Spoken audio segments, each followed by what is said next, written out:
Assalamualaikum warahmatullahi wabarakatuh. Pada kesempatan kali ini saya akan membahas mengenai materi Determination of Nuclear Mass atau penentuan massa inti atom. Nah, materi ini membahas bagaimana massa inti dapat diukur menggunakan berbagai metode dalam fisika nuklir.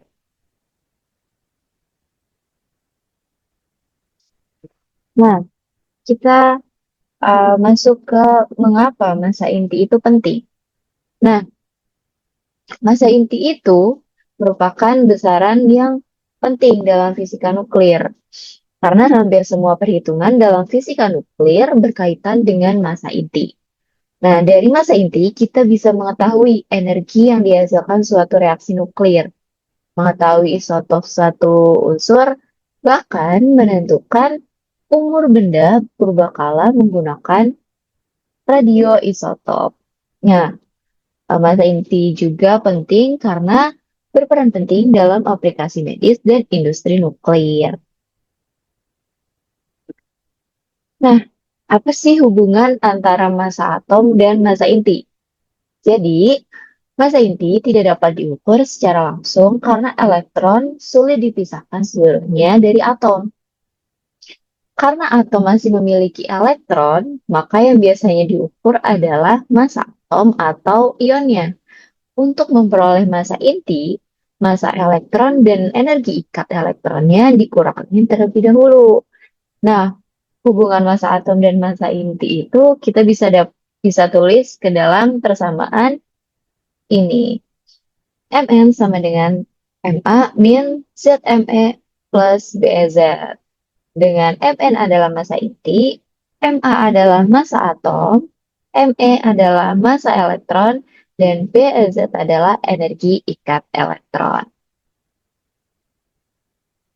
Nah, massa inti itu memiliki satuan. Satuan massa inti yang digunakan adalah Unified Mass Unit atau U. Contohnya. Nah, massa inti ini sangat kecil sehingga tidak praktis jika menggunakan kilogram.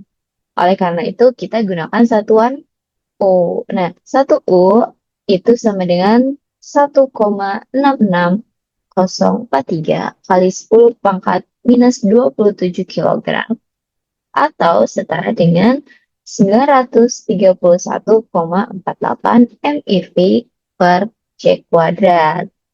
Nah, satuan ini juga berkaitan langsung dengan energi melalui persamaan Einstein. Nah, untuk menentukan massa inti ada beberapa metode.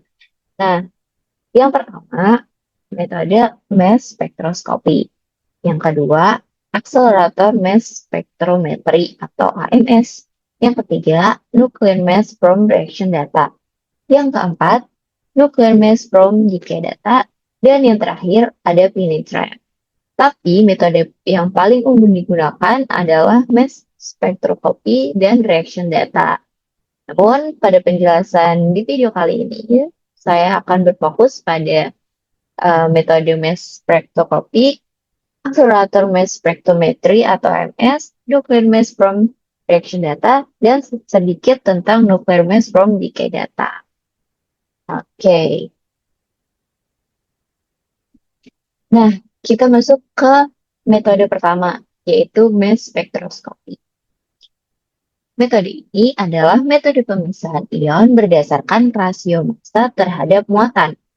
Nah, pada metode ini, atom diubah menjadi ion terlebih dahulu. Ion kemudian dilewatkan ke medan listrik atau medan magnet sehingga ion dengan massa berbeda akan memiliki lintasan yang berbeda. Nah, mass spectroscopy ini mempunyai tiga komponen utama, yaitu ada ion source, seperti gambar ini, lalu ada filter system, dan detector system.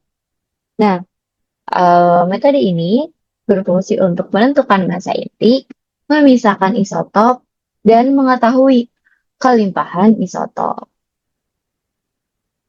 Nah, kita bahas komponen-komponen utamanya satu persatu. Yang pertama ada ion source. Nah, Ion surge ini berfungsi untuk menghasilkan ion positif dari atom atau molekul. Nah, ion surge ini merupakan bagian awal dari mass spectrometer. Tujuannya adalah untuk menghasilkan ion bermuatan positif agar dapat dipengaruhi oleh medan listrik dan medan magnet. Nah, gimana sih cara menghasilkan ionnya? Cara menghasilkan ionnya melalui pemanasan, gelombang radio, dan juga tumbukan elektron berenergi tinggi. Nah, bagian selanjutnya adalah filter system. Nah, filter ini digunakan untuk menyeleksi ion berdasarkan energi, momentum, dan kecepatan. Nah, energi filter ini memilih ion berdasarkan energi kinetiknya. Sedangkan momentum filter menggunakan medan magnet untuk membelokkan ion. Jadi, ion dengan massa yang lebih besar memiliki lintasan yang lebih besar. Nah, energi filter kita bisa tulis dalam rumus energi kinetik, yaitu setengah mv kuadrat. Sedangkan momentum filter kita bisa tulis dalam rumus mv sama dengan qbr. Nah, selain energi filter dan momentum filter, ada juga velocity filter atau kecepatan filter. Nah, velocity filter menggunakan medan listrik dan medan magnet yang saling tegak lurus. Ya, kita bisa tulis dengan V sama dengan E per B. Nah, fungsinya hanya ion dengan kecepatan tertentu yang dapat lolos. Tuh. Jadi, jika gaya listrik dan gaya magnet seimbang, maka hanya ion dengan kecepatan tertentu yang dapat bergerak lurus melewati filter. Nah, di velocity filter kita mengenal angular atau frekuensi sudut. Nah, frekuensi sudut ion ini diberikan oleh omega sama dengan BQ per M.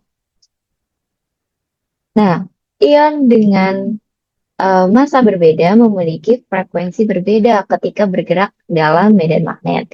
Nah, prinsip ini digunakan pada alat mass spectrometer gitu. Nah, fungsinya untuk menentukan massa ion berdasarkan frekuensinya dan digunakan pada mass spectrometer gitu. Selanjutnya, bagian selanjutnya adalah detektor sistem.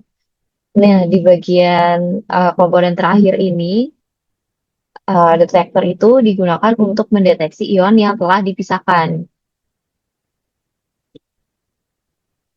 Setelah ion dipisahkan, detektor akan merekam posisi ion tersebut. Jadi, posisi ion menunjukkan masanya, sedangkan intensitasnya menunjukkan kelimpahan isotop. Nah, jenis detektor ada photographic plate, ionization chamber, scintillation detector, dan solid state detector. Selanjutnya, kita bahas tentang double focusing dan doublet method. Nah, double focusing itu digunakan untuk mengurangi penyimpangan arah dan mengurangi penyimpangan kecepatan. Double focusing ini meningkatkan ketelitian alat dengan mengurangi penyimpangan ion. Sedangkan double method itu membandingkan ion yang memiliki nomor massa sama, tetapi massa aktual sedikit berbeda. Jadi, double method itu memiliki ketelitian yang sangat tinggi. Gitu. Kita bahas metode selanjutnya, yaitu akselerator mass spectrometry atau AMS. Nah, AMS itu merupakan akselerator tegangan tinggi untuk mempercepat ion sebelum dipisahkan. Nah, AMS merupakan metode modern yang sangat sensitif. Teknik ini banyak digunakan untuk menentukan umur fosil menggunakan karbon 14. Jadi, keunggulannya adalah sensitivitasnya sangat tinggi, mendeteksi isotop langka dan memisahkan isotop dalam jumlah sangat kecil. Nah, karena keunggulan-keunggulan yang dimiliki oleh metode ini, maka metode ini Banyak aplikasinya. Yang pertama, carbon dating, kedua, arkeologi, kedokteran, dan juga hidrologi. Nah, selanjutnya adalah metode nuclear mass from reaction data.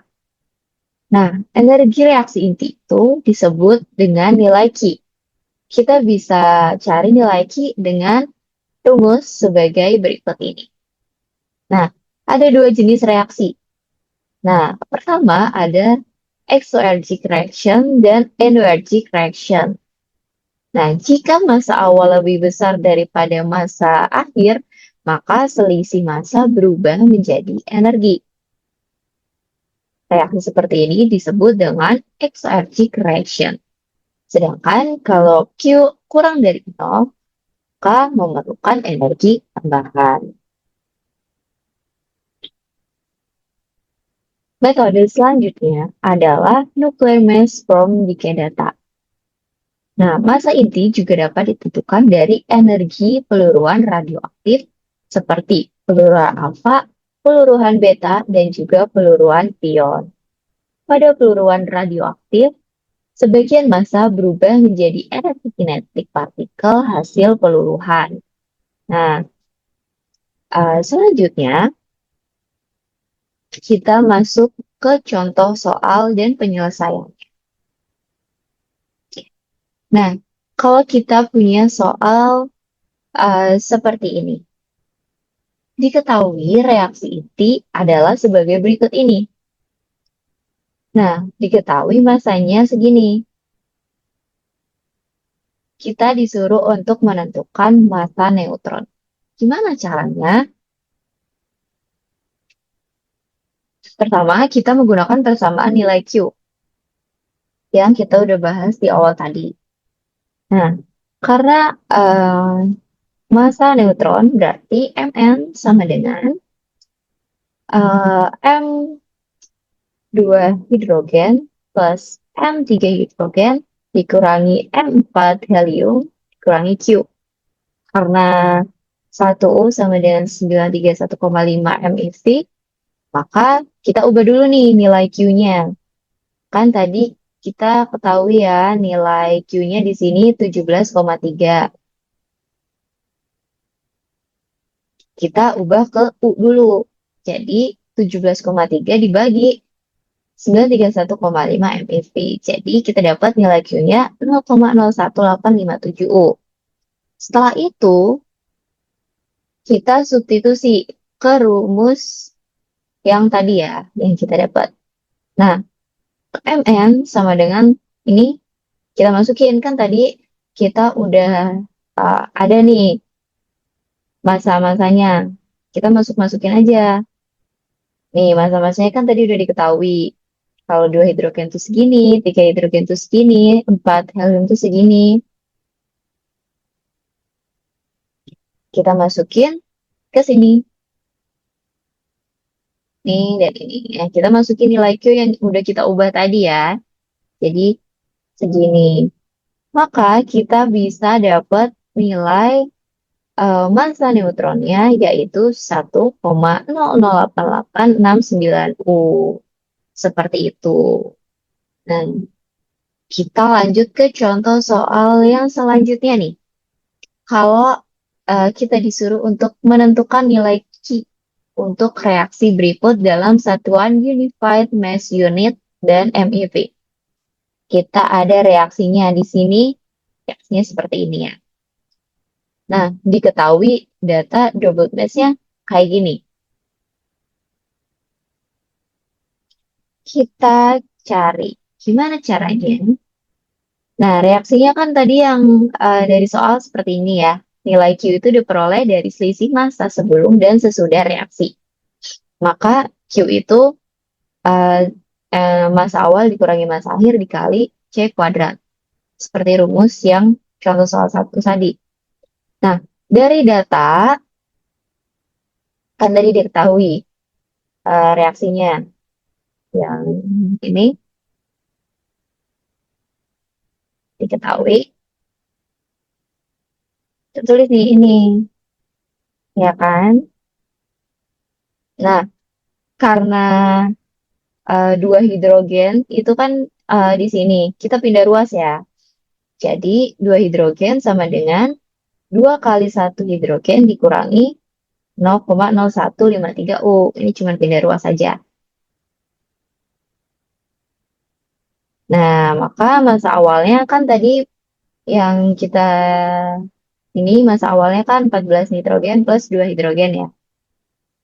Nah, masa awalnya ini dapat kita tulis menjadi 14N plus 2 kali satu hidrogen kurangi 0,0153. Karena kan ketika kita tadi udah dapat nih nilai 2 hidrogennya itu adalah ini.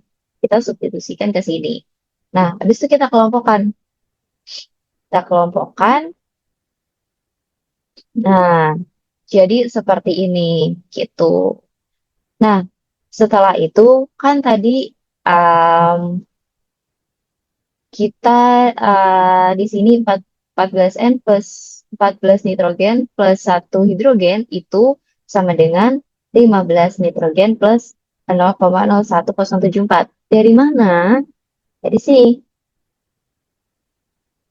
Nih,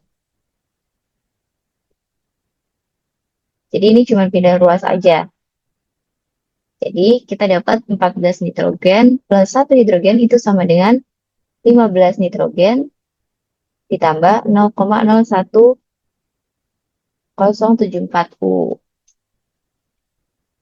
Ya udah, terus kita substitusikan ke sini. Didapatlah jadi 15 nitrogen ditambah satu hidrogen sama dengan 0,01 0,01074 dikurangi 0,00153 itu sama dengan 0,00921 U. Nah, jadi karena ini sudah membentuk reaksi akhir seperti yang pada soal nih 15 nitrogen plus satu hidrogen plus Q.